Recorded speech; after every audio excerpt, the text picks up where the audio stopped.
Okay, isang mapagpalang hapon na naman po sa bawat isa. So ito ay quick update lang sa ating mga betta fry. So 2 weeks old na ang mga to. At kitang kita na natin sila ngayon. Ayan, medyo lumalaki-laki na sila. So ang kagandahan kasi ay meron tayong nakuha na moina. So maganda kasing ipakain yun sa ating mga betta fry, yung moina. Ayan, meron tayong nabilhan. Kaya medyo mas mabilis silang lumaki ngayon. Ayan, nakita nyo ba yan? Yung parang kuto na lumalangoy-langoy na yan. Yan, moy na yan. So, mas maganda kasi yan na ipakain sa ating mga betta fish. Lalo na sa ating mga betta fry.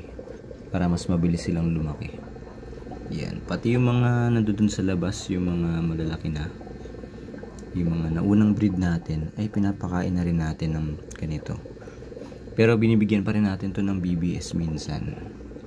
Kaya lang, yun nga, mas maganda magpalaki ng mga fry kapag ang pagkain ay moina. Lalo na kung meron tayong nakukuhanan ng mga kitikiti, yung mga maliliit. Pero yun, mahirap mag-culture nun, medyo delikado. So yan. Yun lang, maraming salamat sa lahat.